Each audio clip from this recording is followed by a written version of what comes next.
طیارہ high Jack ہو چکا تھا۔ ہائی جیکنگ کی یہ نوعیت مختلف تھی کہ مسافروں میں سے کسی کی بجائے ایک معاون پائلٹ نے طیارہ اغوا کرنے کی کوشش کی تھی۔ در حقیقت طیارے کے مسافر سکون کی نیند سو رہے تھے۔ اگر انہیں کسی خطرناک صورتحال کی بھنک پڑ جاتی تو خاصی افراتفری پھیل سکتی تھی، لیکن اس کے باوجود انہیں ہوشیار کرنا بھی ضروری تھا۔ اس سلسلے میں کیا کرنا چاہیے، میں اپنے طور پر سوچنے لگا۔ اسی وقت میگ نے کہا، جناب عالی، ہمیں اس زحمت اور پریشانی کا احساس ہے جو آپ کو ہو رہی ہوگی، لیکن پوزیشن ہمارے لیے بھی بڑی پریشان کن ہے۔ آپ کوئی بہتر مشورہ ہمیں دے سکیں تو ضرور دیں، ہم اس پر عمل کریں گے، لیکن میری رائے ہے کہ ابھی دوسرے لوگوں کو اس سلسلے میں آگاہ نہ کیا جائے۔ میں کسی حد تک اس کی بات سے متفق ہو گیا، تاہم مجھے کوریت لگی تھی کہ پائلٹ کیبن میں کیا ہو رہا ہے، کم از کم پتہ تو چلتا۔ میں نے خود بھی دروازہ کھولنے کی کوشش کی، لیکن اس میں ناکام رہا۔ ظاہر ہے یہ حماقت تھی۔ طیارہ اغوا کرنے والے نے نہایت کامیاب قدم اٹھایا تھا۔ مان خیال آیا کہ اس طیارے کو اغوا کرنے میں کہیں انہی لوگوں کا ہاتھ تو نہیں ہے جو اس مشن کو ناکام بنانا چاہتے ہیں۔ اگر ایسی بات ہوئی تو بالکل اتفاقیہ طور پر یہ میرا کیس بن جاتا۔ مجھے اسی سلسلے میں کام کرنے کے لیے اس پرواز پر روانہ کیا گیا تھا۔ یہ بات میں کسی کو بتا نہیں سکتا تھا، اس معاون پائلٹ کو بھی نہیں۔ طیارہ اغوا کرنے کی دوسری کوئی وجہ میرے ذہن میں نہیں تھی۔ باہر صورت میں نے یوں ہی سوال کیا، طیارہ کتنی بلندی پر پرواز کر رہا ہے؟ اس نے کہا، تقریباً 18,000 فٹ کی بلندی پر۔ میں نے پوچھا، کون سا علاقہ ہے؟ میگ نے بتایا، تھوڑی دیر قبل ہم اینٹس کے برفانی علاقے سے گزر رہے تھے۔ نیچے تاحد نگاہ برف پوش چوٹیاں پھیلی ہوئی تھیں اور بعض جگہوں پر خطرناک بلند و بالا پہاڑ ہیں جو برف کے کوہر میں ڈھکے ہوئے ہیں۔ یہ بڑی خطرناک بات ہے جناب۔ پائلٹ کو پوری حاضر دماغی سے طیارے کو ان پہاڑوں کے درمیان سے نکال کر لے جانا ہے، کیونکہ ہم زیادہ سے زیادہ 32,000 فٹ کی بلندی تک سفر کر سکتے ہیں، جبکہ اینٹس کی چوٹیاں اس سے کہیں زیادہ بلند ہیں۔ ہمیں ان کے درمیان ہی سے گزرنا ہوگا۔ میں یہ سن کر ششدر رہ گیا۔ حالات نے ایک دم ہی پلٹا کھایا تھا۔ اگر طیارہ تباہ ہو جاتا تو تمام مسافروں کی موت یقینی تھی، لیکن یہ پتہ نہیں چل سکا تھا ابھی تک کہ وہ شخص جس نے طیارے کو ہائی جیک کیا ہے کیا چاہتا ہے۔ اس نے پائلٹ کو اپنا مافیوز ضمیر بھی بتایا ہے یا نہیں۔ بڑا نازک مسئلہ تھا۔ کچھ اور مسافر بھی جاگ گئے، لیکن وہ حالات سے لا علم تھے۔ میں نے میگ سے کہا، مسٹر میگ، بہتر یہ ہے کہ تم لوگ پریشانی کا اظہار نہ کرو اور اپنا کام معمول کے مطابق جاری رکھو۔ صورتحال اب ہمارے قابو میں نہیں ہے۔ میری تو رائے ہے کہ پائلٹ کو بھی اس شخص کی بات مان لینی چاہیے اور کوئی جد و جہد نہیں کرنی چاہیے تاکہ طیارہ کسی حادثے کا شکار نہ ہو۔ میگ پریشانی سے گردن ہلانے لگا۔ وہ بار بار پائلٹ کیبن کے دروازے سے کان لگا دیتا۔ پھر اس نے ایئر ہوسٹسوں سے کہا، ٹھیک ہے، تم لوگ اپنا کام جاری رکھو، یہ درست ہی کہتے ہیں۔ میں آپ کو کس نام سے مخاطب کروں جناب؟ اس نے مجھ سے پوچھا۔ میں نے کہا، علی۔ پھر پوچھا، کوئی ایسا ذریعہ نہیں ہے مسٹر میگ کہ تم پائلٹ کیبن سے رابطہ قائم کر سکو؟ اس نے کہا، نہیں جناب، باہر سے یہ ممکن نہیں ہے، البتہ اگر مائیکل ہوشیاری سے کام لے کر یہ اسپیکر کھول دیں تو ہمیں ان کی آواز یہاں سنائی دے سکتی ہے۔ میں نے کہا، ہاں بات تو درست ہے، کاش اسے یہی ہوش آ جائے۔ اس نے کہا، لیکن بات وہی ہو جائے گی جناب، اندر کی آوازیں یہاں باہر اسپیکروں پر سنائی دینے لگیں تو تمام مسافر صورتحال سے آگاہ ہو جائیں گے۔ بہتر یہ ہے کہ ہمیں خاموشی اختیار کرنی چاہیے، تقدیر جو بھی فیصلہ کرے۔ میگ بہت پریشان تھا، پریشان میں بھی تھا۔ بدقسمتی سے مجھے اس شخصیت کے بارے میں کچھ علم نہیں تھا، ورنہ میں اس کے تحفظ کا کوئی بندوبست کرنے کی کوشش کرتا۔ میں تو کسی سے اپنی پریشانی کا اظہار بھی نہیں کر سکتا تھا۔ لوگوں نے البتہ میرے چہرے پر پریشانی کے آثار پڑھ لیے تھے۔ وہ بھی اپنی جگہ سے اٹھ کر میرے پاس آ گیا۔ میری نگاہیں سوتے ہوئے مسافروں کا جائزہ لے رہی تھیں۔ وہ ان میں سے کون ہو سکتا ہے جس کا میں محافظ ہوں؟ لوبو نے آہستہ سے کہا، کچھ پریشان ہو ماسٹر؟ میں نے کہا، تم اپنی جگہ بیٹھو لوبو، جاؤ پلیز۔ لوبو بے دلی سے واپس پلٹ گیا۔ وہ حالات جاننے کے لیے بے چین تھا، لیکن میرا احترام مانے تھا، اس لیے اس نے ضد نہیں کی اور واپس اپنی جگہ چلا گیا۔ میں اب بھی معاون پائلٹ کے پاس کھڑا ہوا تھا۔ میگ نے کہا، کوئی ترکیب سمجھ میں نہیں آتی جناب، میری پریشانی بڑھتی جا رہی ہے۔ اس کا مخاطب میں تھا، لیکن وہ اتنی آہستگی سے بول رہا تھا جیسے خود سے مخاطب ہو۔ کافی دیر گزر گئی۔ کھڑکیوں کے دوسری طرف تاریکیوں میں روشنی کے شگاف نمودار ہوتے جا رہے تھے۔ دفتن میری نگاہ شیشے سے باہر کی طرف اٹھ گئی۔ فلک بوس برفانی چوٹیاں برق رفتاری سے گزر رہی تھیں۔ ایک لامتناہی سلسلہ کوہ اتنا قریب تھا کہ رونگٹے کھڑے ہونے لگے تھے۔ طیارہ نہایت تنگ اور خطرناک دروں سے گزر رہا تھا۔ اگر ذہنی پریشانی کے عالم میں پائلٹ کا ہاتھ ذرا بھی اسٹیئرنگ وہیل پر بہک جاتا تو طیارے کے پر کسی بھی چٹان سے ٹکرا سکتے تھے اور اس کے بعد کی تباہی ناقابل تصور تھی۔ میگ کی توجہ بھی میری طرف ہو گئی اور پھر وہ بھی چونک کر باہر کا منظر دیکھنے لگا۔ اس کے حلق سے آواز نکلی، او گاڈ، طیارے کا رخ جنوب کی طرف ہو گیا ہے۔ مجھے یقین ہے मैंने सवाल किया, जुनूब की तरफ क्या है? उसने कहा, कुछ कहा नहीं जा सकता जनाब। हालांकि मैं बारहा इन इलाकों से गुजरा हूँ, लेकिन ये समत मेरे लिए अजनबी है। शायद बाहर रोशनी फैल रही है, आप ये मंजर देख रहे हैं? मैंने कहा, घड़ी देखो मैग, सुबह हो रही है। मैग ने कहा, बल्कि हो चुकी है। फिर किसी कदर बेतकल्लुफी से मेरा शाना दबाया। इस मुख्तसर से वक्त में ही वो मेरा दोस्त बन गया था। मैंने मैग के इशारे की तरफ देखा। बर्फ की चट्टानों के अंदर एक पतली सी लकीर उभर रही थी। उस पट्टी के साथ लकड़ी के कैबिन भी नजर आ रहे थे। मैंने पूछा, इन कैबिनों से भी कोई अंदाजा नहीं हो सका मैग? उसने कर्ब से कहा, कतई नहीं। न जाने पायलट कैबिन में वो दीवाना मिस्टर माइकल के साथ क्या सलूक कर रहा होगा।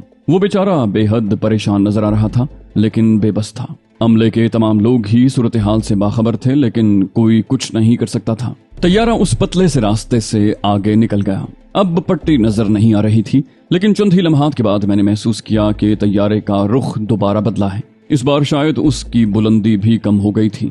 यकलख्त मैग का सारा खून सिमट कर उसके चेहरे पर आ गया। उसने तशवीश से कहा, मेरे खुदा, ये क्या डायर के साथ माइकल का दिमाग भी चल गया है? मैंने सरगोशियाना अंदाज में पूछा, क्यों? वो बोला, यूं लगता है जैसे वो तैयारे को इस पट्टी पर उतारना चाहता है। मैंने पूछा, इस वीराने में?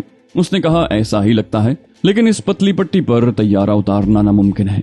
हरचंद के माइकल एक उम्दा और तजुर्बाकार पायलट है, लेकिन यहाँ इस पट्टी पर। मैंने कहा, तुम भूल रहे हो मैग, वो खुद तैयारा नहीं उतार रहा है, बल्कि उसे मजबूर किया जा रहा है। उसने कहा, उफ, ये जलील डायर, ये चाहता क्या है? मेरी निगाह धोखा नहीं खा रही है मिस्टर अली। ये पट्टी जमीन से हजारों फुट बुलंदी पर है। कोई जिहोश इस पर तैयारा उतारने की कोशिश नहीं करेगा। खास हालात में भी कम से कम तैयारा उतारने के लिए इससे 4 गुना बड़ी जगह दरकार है। और फिर बुलंदी पर हवा कितनी लतीफ होती है, बहुत ही हल्की। ये तैयारे का बोझ नहीं बर्दाश्त कर सकेगी और तैयारा गिर पड़ेगा। फर्ज करें अगर ये उतर भी जाए तो इतने मुख्तसर से रनवे पर इसका रुकना नामुमकिन है। वो किनारे पर पहुंचेगा और फिर मेरे खुदा, इस तरह वो कम वक्त भी तो जिंदा नहीं बच सकेगा। मैग की आवाज में लर्जिश थी। मैग की कैफियत अब भी वही थी। वो गोया खुद से मुखातिब था। मैंने परेशान निगाहों से उन मुसाफिरों को देखा। काश मुझे उनमें से उस शख्सियत के बारे में मालूम होता। तंजीम की तरफ से ये बहुत दिलचस्प और सनसनीखेज इम्तिहान था, लेकिन खुद तंजीम के सरबराहों को भी इस खदशे का शायबा तक न होगा कि रास्ते में कोई ऐसी आजमाइश पेश आ सकती है, वरना शायद मुझे इस तरह बेखबर न रखा जाता। बहरहाल ये तो इत्तेफाक की बात थी। उसके बाद जो भी नतीजा निकले उसमें मेरी कोई जिम्मेदारी नहीं थी। जिंदगी या मौत का फैसला तो किसी भी लम्हे मुमकिन नहीं था। इस मामले में तंजीम मुझे नाकाम नहीं करार दे सकती थी, क्योंकि मैं लाइल्म था। एक गहरी निगाह मैंने सुकून से सोते हुए मुसाफिरों पर डाली। बेशतर ख्वाब खरगोश के मजे ले रहे थे। बस अमले के अफराद थे। मैं था या लोबो था जो इस नाजुक घड़ी का अंदाजा रखता था, लेकिन बेचारा हकीकत से नावाकिफ था। मैग ने अब मुसलसल बाहर देखना शुरू कर दिया। वो खुद भी पायलट था, इसलिए यहाँ से बाहर का अंदाजा लगा सकता था।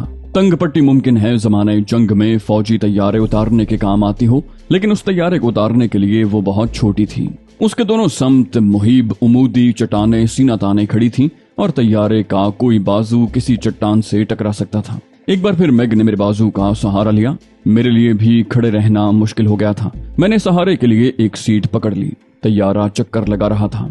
मैग ने कहा, वो तैयारे को नीचे ला रहा है।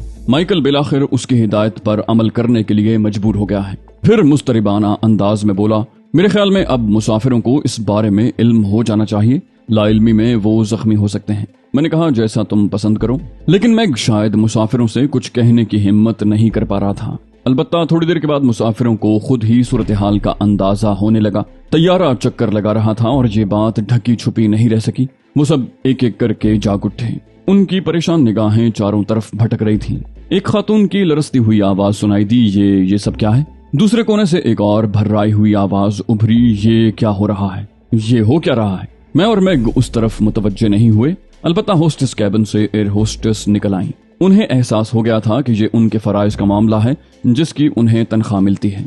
उन फराइज से पहलू तही जायज नहीं थी। एयर होस्टेस मुसाफिरों को उस पागल के बारे में बताने लगी जो उस वक्त कॉकपिट में मौजूद था और तैयारे को अगवा करके कहीं ले जाना चाहता था। मुसाफिर हक्का बक्का रह गए। बहुत सौ की तो समझ में ही ये बात नहीं आ रही थी। एयर होस्टेस उन्हें तसल्लियां दे रही थी। बोली, हर चंद के हालात अच्छे नहीं हैं, लेकिन आप लोगों का पुरसुकून रहना हम सब के हक में बेहतर है। कॉकपिट का दरवाजा अंदर से बंद है, उसे खोलने की कोशिश नुकसानदेह साबित हो सकती है। بہتر یہ ہوگا کہ طیارے کو اترنے دیا جائے۔ اغوا کا سنتے ہی کئی عورتوں کی چیخیں نکل گئیں، مرد ایک ساتھ بولنے لگے۔ میں اور میگ سب کا منہ دیکھ رہے تھے۔ طیارہ 5 چکر لگا چکا تھا۔ 6 چکر کے بعد اس کا رخ اسی پٹی کی طرف ہو گیا۔ میگ کا چہرہ دھلے ہوئے کپڑے کی مانند سفید ہو گیا۔ اس کے ہونٹوں سے بڑبڑاہٹ ابھری، ناممکن، یہ خودکشی ہے، مکمل خودکشی۔ اور اس نے مضبوطی سے ایک سیٹ کا ہینڈل پکڑ لیا۔ طیارہ برق رفتاری سے نیچے آیا، لیکن پٹی کو چھونے کی بجائے وہ زن سے آگے نکل گیا۔ میں نے دیکھا جہاں پٹی ختم ہوتی تھی وہاں نیلے اور سفید رنگ کی ہزاروں فٹ گہری وادی کے سوا کچھ نہیں تھا۔ طیارہ اس وادی سے گزرتا ہوا پھر گھوم گیا۔ پہلے کا منظر نمایاں ہو گیا۔ اس کا مطلب تھا کہ پائلٹ طیارے کی رفتار کو کنٹرول کرنے کی کوشش کر رہا ہے اور وہ اسے اسی خطرناک مقام پر اتارنے کے لیے تیار ہو گیا ہے۔ یقیناً خطرناک دھمکیوں کے ساتھ اسے مجبور کر دیا گیا ہوگا، لیکن یہ خطرناک لینڈنگ ممکن ہے؟ آخر طیارے کو اغوا کرنے والا اسے اس خوفناک ویرانے میں اترنے کے لیے کیوں مجبور کر رہا ہے؟ میں نے ایک بار پھر میگ کی جانب دیکھا۔ میگ اپنی جگہ ساکت تھا۔ وہ تو بہرحال پائلٹ تھا، مجھ سے بہتر طور پر اس صورتحال کو سمجھ رہا تھا۔ میں جانتا تھا کہ اس کی ذہنی حالت کیا ہوگی، اس لیے میں نے اسے مخاطب کرنا مناسب نہ سمجھا۔ ایک بار پھر طیارہ کافی نیچے اتر کر اسی پٹی کی طرف آیا۔ پائلٹ اس کی رفتار کو کنٹرول کرنے میں کامیاب ہو گیا تھا۔ ساتھ ساتھ میگ کی نگاہ بھی باہر جمی ہوئی تھی۔ وہ بے بسی سے حالات کا تماشا دیکھ رہا تھا۔ کوئی کچھ نہیں کر سکتا تھا۔ میں نے ایک نگاہ مسافروں پر ڈالی۔ کچھ سہمے ہوئے تھے، کچھ زیر لب دعائیں مانگ رہے تھے۔ چند عورتیں بلک بلک کر رو رہی تھیں۔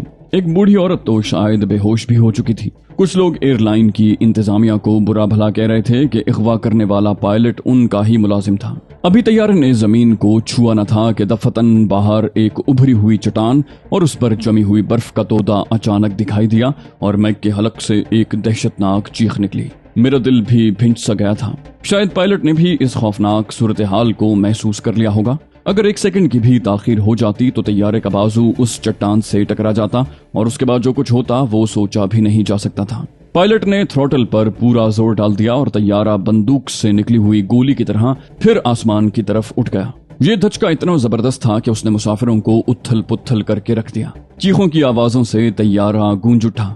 بدحواس مسافر اپنی سیٹوں سے اچھل کر کھڑے ہو گئے۔ انہیں سنبھالنا ضروری تھا، ورنہ وہ نہ جانے کیا کر بیٹھتے۔ میگ ایئر ہوسٹسوں کے ساتھ مسافروں کو سمجھانے لگا۔ اس نے کہا، آپ لوگ اپنے حواسوں کو قابو میں رکھیں، پوزیشن جلد ہمارے کنٹرول میں آ جائے گی۔ کوئی اس کی بات سننے پر آمادہ نہیں تھا۔ سب سراسیمگی سے اوٹ پٹانگ باتیں کر رہے تھے۔ سسکیوں اور ہچکیوں کی ایک ہیجانی کیفیت پورے طیارے میں تھی۔ طیارہ پھر نیچے آ رہا تھا۔ یقینی طور پر اس بار پائلٹ اسے اتارنے کا آخری فیصلہ کر چکا تھا۔ مجھے یوں ہی محسوس ہو رہا تھا کہ میری بتی سی بھنج گئی ہے۔ ہونٹ ایک دوسرے سے اس طرح جڑ گئے جیسے کبھی جدا نہ ہوں گے۔ طیارے کے پہیوں نے برف چھو لی اور پھر اس کے پہیے برف میں گڑ گئے۔ طیارہ کسی مست ہاتھی کی طرح دوڑتا ہوا اس پٹی کے آخری سرے تک جا رہا تھا، جہاں موت کے بھیانک سائے منڈلا رہے تھے۔ کبھی یوں محسوس ہوتا جیسے وہ سیدھا کھڑا ہو گیا ہو، کبھی بائیں یا دائیں جھکنے لگتا۔ مسافروں کی حالت بیان سے باہر تھی۔ ایک مسافر کے ہاتھ میں کوئی بوتل دبی ہوئی تھی۔ برابر کا ایک شخص طیارے کے جھٹکے سے اس کے اوپر آ پڑا۔ بوتل اس کے ہاتھ سے چھوٹ گئی اور دونوں اوپر تلے سیٹ پر گر گئے۔ ایک مسافر اپنی جگہ سے اچھل کر طیارے کی چھت سے ٹکرایا، پھر اس نے وہیں سے قلہ بازی کھائی اور نیچے آ گرا۔ اس کی دہشتناک چیخیں بلند ہوئیں اور وہ بے ہوش ہو گیا۔ مسافر ایک دوسرے سے گٹمٹ ہو گئے تھے۔ رونے، چیخنے اور کراہنے کی آوازیں کان پھاڑے دے رہی تھی۔ نیچے طیارے کی باڈی برف سے رگڑ رہی تھی۔ کسی بھی وقت طیارہ تباہ ہو سکتا تھا۔ کھڑکیوں کے شیشے ٹوٹ رہے تھے اور اب تیز ہوائیں بھی اندر آنے لگی تھیں۔ ان ہواؤں کا شور بھی قیامت تھا۔ لوگ پائلٹ کو برا بھلا کہنے کے فرض سے بھی غافل نہیں تھے۔ لوبو نے یک بارگی مجھے دھکا دیا۔ بچو ماسٹر، لیکن میں نے خود کو سنبھال لیا۔ ایک لڑکی اپنی جگہ سے اچھل کر مجھ پر آ پڑی۔ لوبو نے اس کی زد سے بچنے کے لیے مجھے دھکا دیا تھا۔ لڑکی میرے سہارے رک گئی۔ اس نے مجھے مضبوطی سے جکڑ لیا اور ہسٹیریکل انداز میں چیخنے لگی۔ میں اس کا شانہ تھپ تھپانے کے سوا کیا کر سکتا تھا؟ دفتن ایک دھماکہ ہوا۔ طیارے کا بازو کسی چٹان سے ٹکرایا تھا۔ طیارہ ناچ گیا تھا۔ اس رقص کے نتیجے میں جو کچھ ہوا اس کی تفصیل بتانا حوصلہ طلب بات ہے۔ لڑکی میرے پاس سے ہٹ کر دور جا گری اور اس کی جگہ ایک اور خاتون جن کی دونوں ٹانگیں زخمی تھیں مجھ پر آ پڑی۔ لوبو میرا ساتھ چھوڑ کر ایک اور آدمی کی گود میں جا پڑا۔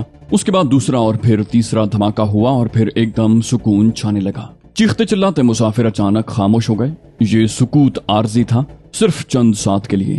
اس کے بعد کا شور پہلے سے زیادہ تھا۔ जख्मी ज्यादा जोर से चीखने लगे। वो अजीबोगरीब हरकतें भी कर रहे थे। भांत भांत की आवाजें सुनाई दे रही थी। ये पायलट सुअर का बच्चा है, ये क्या कर रहा है? क्या ये हमें खत्म करने के लिए लाया है? ये हमें मार देना चाहता है? आखिर इस वीराने में बर्फ की इस पट्टी पर जिसके दिल में जो आ रहा था वो कह रहा था। बहुत से लोग बेहोश हो गए थे। मुझे इल्म नहीं था कि तैयारा अब किस पोजीशन में है। नीली पट्टी का आखिरी सिरा शायद इसलिए करीब नहीं आया था कि तैयारा चट्टान से टकरा कर घूम गया था। यकीनी तौर पर अब वो बर्फ में धंसा हुआ होगा। फिर अकब से किसी ने मुझे पुकारा। ये मैग था। उसका चेहरा जख्मी था। पेशानी से खून बहकर पूरे चेहरे पर फैल गया था। लिबास पर भी जगह जगह धब्बे पड़े हुए थे। मैंने हमदर्दी से उसके बाजू पर हाथ रखा। ओ मिस्टर मैग, आप जख्मी हैं। उसने मुस्कुराकर कहा, शदीद जख्मी नहीं। मैंने कहा, लेकिन ये सब मिस्टर मैग, ये सब? मैग बोला, सूरत हाल का किसी हद तक आपको अंदाजा है जनाब। मेरी ख्वाहिश है कि हम कॉकपिट में देखें। लोबो भी हमारे पास आ खड़ा हुआ था। मैंने कहा, जरूर, और मैग के साथ आगे बढ़ गया। पायलट कैबिन का दरवाजा बदस्तूर अंदर से लॉक था। मैग ने आवाजें दी, मिस्टर माइकल, मिस्टर माइकल, लेकिन अंदर से कोई आवाज नहीं आई। मैग ने मेरी तरफ देखा और मैं भी परेशानी से उसे देखने लगा। वो आहिस्ता से बोला, कहीं मिस्टर? मैंने उसका मतलब समझकर कहा, मुमकिन है। मैग ने दरवाजे को टटोला, लेकिन खाली हाथों से उसका कुछ भी न बिगाड़ सका। मैग ने आहिस्ता से कहा, मिस्टर अली। उसे मेरा नाम याद रह गया था। क्या करना चाहिए? इतने में लोबो भी आ गया था। उसके हाथ में लोहे की एक मजबूत रॉड थी जिसे वो जहाज के सामान में से तलाश करके लाया था। उसने पायलट कैबिन के दरवाजे के हैंडल में उस रॉड को फंसाया और फिर भरपूर कुव्वत से हैंडल को उखाड़ कर फेंक दिया। मैग हैरान रह गया। उसने लात मार कर दरवाजा खोल दिया और बर्क रफ्तारी से अंदर दाखिल हो गया। पीछे पीछे मैं और लोबो भी गए। माइकल सीट पर बेहोश पड़ा हुआ था। उसके सर से खून के कतरे टपक रहे थे। करीब ही फर्श पर डायर था। पायलट कैबिन के फर्श ने बर्फीली जमीन से रगड़ खाई थी और किसी नोकीले पत्थर से फट गया था। किसी नोकीली चट्टान ने डायर की कई पसलियां तोड़ डाली थी। उसका लिबास खून में लथपथ था। मैंने और मैग ने मिलकर उसे सीधा किया। वो जिंदा था। मैग मुझे उसके पास छोड़कर माइकल की तरफ मुतवज्जे हुआ। उसके जख्म को गौर से देखा और मेरी तरफ गर्दन उठाकर बोला, ज्यादा जख्मी नहीं है, बस एक छोटा सा जख्म है इसकी पेशानी पर जिससे ये खून बहा है और ये बेहोश हो गया है। मैंने कहा, इसे होश में लाने की कोशिश करो, और मैग उस कोशिश में मसरूफ हो गया।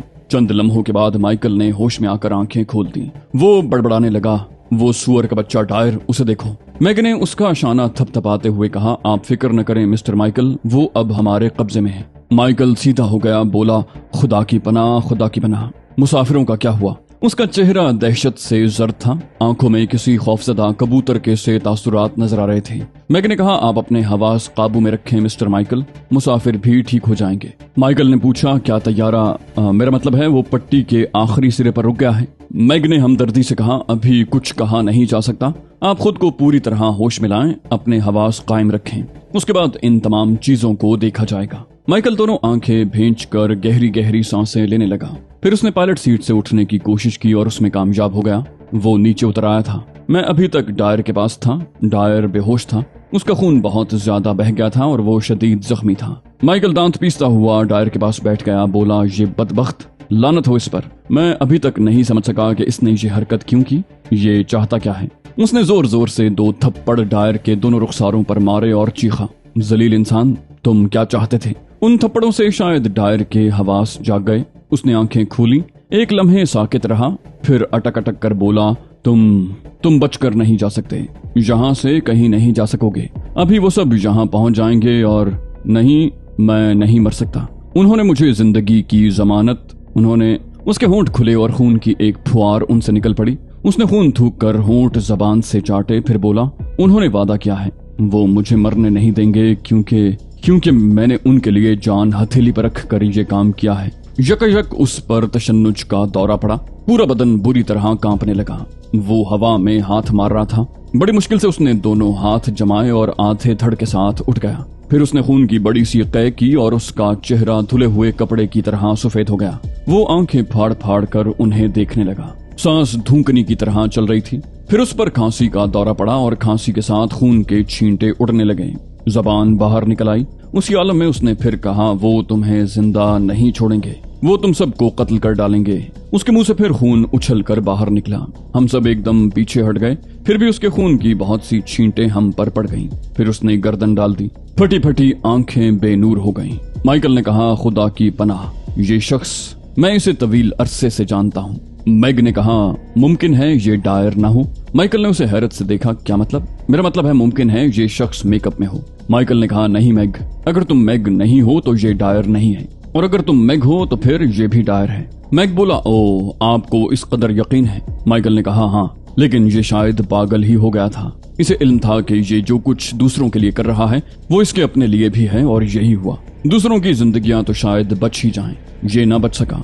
न जाने वो कौन सा लालच था जिसने इसे इस हद तक आमादा कर दिया। मैग ने कहा, मुमकिन है आप दुरुस्त कह रहे हों। उसी वक्त तैयारे के पिछले हिस्से से किसी औरत की दिलदोज चीखें सुनाई देने लगी और माइकल चौंक पड़ा। उसने दर्द भरे लहजे में पूछा, ओह, बेचारे मुसाफिरों का क्या हाल है? मैग ने कहा, बुरी हालत है, बहुत सारे लोग मर चुके होंगे।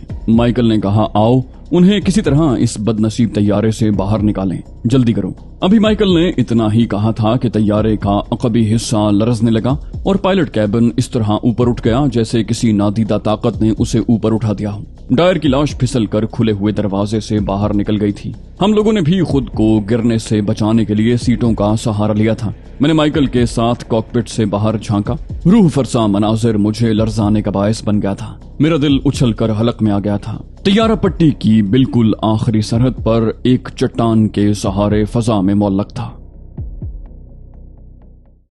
तो दोस्तों, ये थी हमारी आज की एपिसोड। उम्मीद करते हैं आपको हमारी कहानी पसंद आई होगी। जाने से पहले इस वीडियो को लाइक कीजिए और शेयर करना मत भूलिए। कमेंट करके हमें बताइए कि आपको हमारी वीडियो कैसी लगी, और अगर अभी तक आपने इस चैनल को सब्सक्राइब नहीं किया तो इसे सब्सक्राइब कीजिए और बेल आइकन दबाकर ऑल नोटिफिकेशंस ऑन कर लीजिए।